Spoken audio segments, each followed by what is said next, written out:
La cultura mexicana está muy presente en la ciudad de Caracas. Esculturas y símbolos se exaltan a lo largo de 4 cuadras en una de las más importantes avenidas del centro de la capital. Te llevamos a descubrir cómo el sonido de una campana inició la independencia de México, murales que muestran sus costumbres y creencias, así como la representación de algunos de sus personajes ilustres. También nos adentraremos en los tesoros de 2 instituciones educativas que fueron en los primeros años vanguardia en la formación de venezolanos.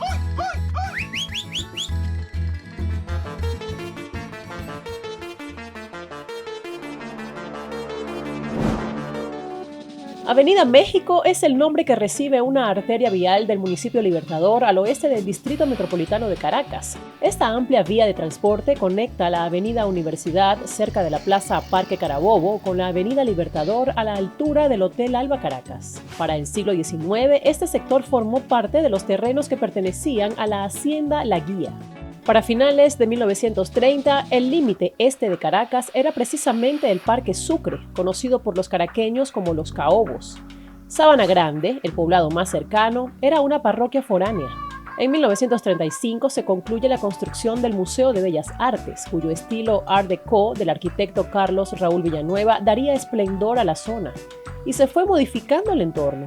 Muchas edificaciones de importancia histórica se ubicaron en el perímetro, unas ya desaparecidas, otras luchan por permanecer en el medio de la inminente transformación de la ciudad. A lo largo de la historia, con altos y bajos, México y Venezuela han mantenido una relación de amistad, cooperación y respeto. Los vínculos se fueron incrementando notablemente en la década de los 60 y 70, lográndose amplias coincidencias en política internacional y aumentando la cooperación bilateral en diversos ámbitos. Manuel Crescencio Rejón fue el primer representante extraordinario y plenipotenciario de México ante el gobierno de Venezuela. En diciembre de 1943 llegó a Caracas el primer embajador mexicano, Vicente Benítez. Ya en 1946, el presidente de la Junta Revolucionaria de Venezuela, Rómulo Betancourt, realizó la primera visita oficial de un jefe de Estado venezolano a México. Y en 1960 se dio de forma oficial la primera visita a Venezuela de un mandatario mexicano, el presidente Adolfo López Mateos, como parte de una gira por América del Sur. Desde que comenzaron las primeras relaciones diplomáticas entre ambos países, se ha llevado a cabo un recíproco intercambio de regalos culturales y esto nos lleva al año 1945. México anuncia oficialmente a Venezuela la donación de una estatua en bronce del prócer José María Morelos y Pavón para la ciudad de Caracas. Monumento inaugurado en marzo de 1951, en lo que antes fue la Plaza Moedano, durante el mandato de la Junta de Gobierno presidida por Germán Suárez Flamerich.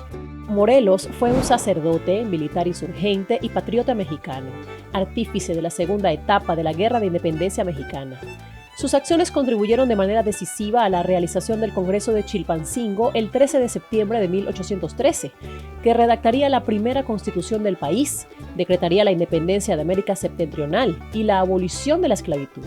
La escultura es una réplica de la efigie de Morelos en el centro histórico de Cuernavaca, denominado El Morelotes por sus casi 7 metros de altura, del escultor mexicano Juan Fernando Olaguibel, autor de una extensa obra que se observa en diferentes puntos de la Ciudad de México y de otras partes de ese país. La Plaza Morelos era un grato espacio público cobijado por la sombra de frondosos árboles hasta que en 1957, con la construcción del corredor vial de la Avenida Libertador, se secciona la plaza y la escultura de Morelos es ubicada en el sitio actual. Otro dato curioso es que para la ocasión fue acuñada una moneda conmemorativa con el lema Morelos en la patria de Bolívar, con la efigie del prócer mexicano. Si caminamos más al oeste de la plaza, nos encontramos con otro monumento conmemorativo ubicado en la Jardinera Oeste, que consiste en una réplica de la Campana de Dolores, símbolo de la gesta independentista mexicana, también donada por el gobierno de México. Sería una mañana del 16 de septiembre de 1810 que, según la tradición mexicana, el cura Miguel Hidalgo y Costilla, en compañía de Ignacio Allende y Juan Aldama, a toque de arrebato tocó una de las campanas de la parroquia del pueblo de Dolores para llamar con urgencia a sus feligreses con el fin de que se levantaran en armas contra la Nueva España para socorrer al país soberano que estaba por nacer. Es el Grito de Dolores, considerado el acto con el que dio inicio formal la Guerra de Independencia de México. Cada año, en vísperas del Día de la Independencia, el presidente de México, entre el umbral del 15 al 16 de septiembre de cada año, recrea el grito desde el balcón del Palacio Nacional de la Ciudad de México, mientras toca la campana que usó Hidalgo en 1810, la cual fue trasladada al Palacio Nacional. Esta réplica del Esquilón San José, como así se le llama a la campana de Dolores, forma parte del patrimonio cultural de la ciudad de Caracas y del país. A mediados de los 80 del pasado siglo, con ocasión de la construcción de la Galería de Arte Nacional, así como la apertura de la línea 1 del metro de Caracas, sobre el amplio corredor de la acera sur de la Avenida México, se incorporaron nuevas esculturas pedestres de dos ilustres presidentes mexicanos. Una de ellas es la del general Lázaro Cárdenas del Río, quien presidiera el país azteca entre 1934 y 1940.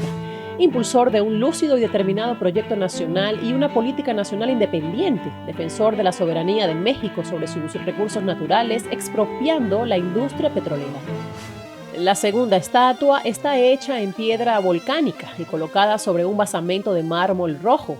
Simboliza al general Benito Juárez, abogado y político mexicano de origen indígena, gobernante entre 1858 a 1872. Para un amplio sector de los mexicanos, Juárez es símbolo del derecho de justicia, quien consolidó la soberanía de la nación mexicana al vencer la intervención extranjera. Esta última representación también es obra del escultor Olaguibel. Juárez también está presente en un colorido mural de esta avenida, en el marco de la conmemoración de la Semana Global de México realizado por el pintor y muralista venezolano Felipe García, el cual rinde homenaje al Día de los Muertos de México, con símbolos populares como la Catrina y la cultura azteca, y la famosa artista Frida Kahlo, de quien te hablaremos muy pronto. Durante el periodo 1936-1948, el firme deseo de fomentar la escolaridad como medio de ascenso social e instrumento para la defensa de los valores democráticos determina la incorporación masiva de edificaciones especialmente diseñadas para el uso educativo, con capacidad para muchos alumnos.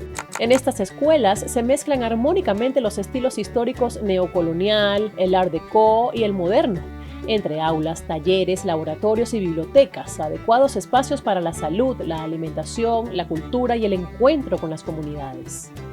Dos importantes centros educativos con estas premisas están ubicados en esta avenida. Inaugurado en 1945 bajo la presidencia del general Isaías Medina Angarita y diseñado por el arquitecto Luis Eduardo Chatén. Allí han recibido educación importantes personajes venezolanos como Ramón J. Velázquez, Jacinto Convi, Rómulo Gallegos, entre otros. Este liceo posee una muestra artística de gran valor para la ciudad. En su entrada principal, el arquitecto Chatén colocó un hermoso mural en alto relieve elaborado en piedra artificial alegórico a la educación, obra del escultor italiano Mario Giurlani, residenciado en el país desde fines de los años 20. Esta obra se complementa con la presencia de dos tallas en madera de caoba de grandes dimensiones, realizadas por el artista venezolano Francisco Narváez en el año 1939, tituladas El café y las frutas. Estas obras fueron encargadas por el gobierno venezolano para la Feria Internacional de Nueva York, primera exposición basada en el futuro, con un lema de apertura de amanecer de un nuevo día. El 8 de marzo de 1937 se aprueba la construcción de la escuela que serviría de laboratorio de ensayo a las nuevas corrientes pedagógicas que se implementarían en el país. Una obra extraordinaria, con criterios de avanzada con la idea de aprender haciendo.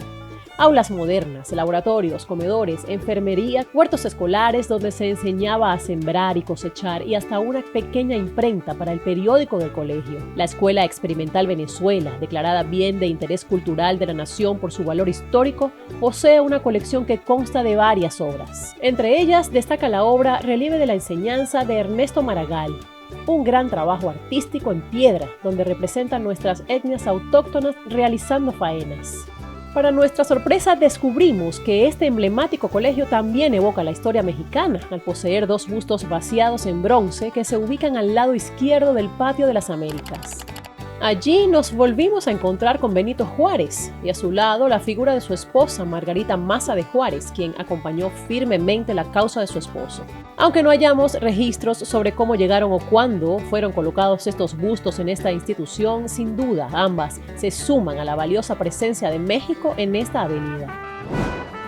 Hemos recorrido de punta a punta este sector para buscar y desentrañar todos los símbolos que permanecen allí. La esencia de México queda plasmada en la cotidianidad del venezolano como muestra de respeto y cercanía entre dos pueblos. Traemos muchos videos que te sorprenderán. Si te gustó este, regálanos un like. Recuerda suscribirte y dejar tus comentarios.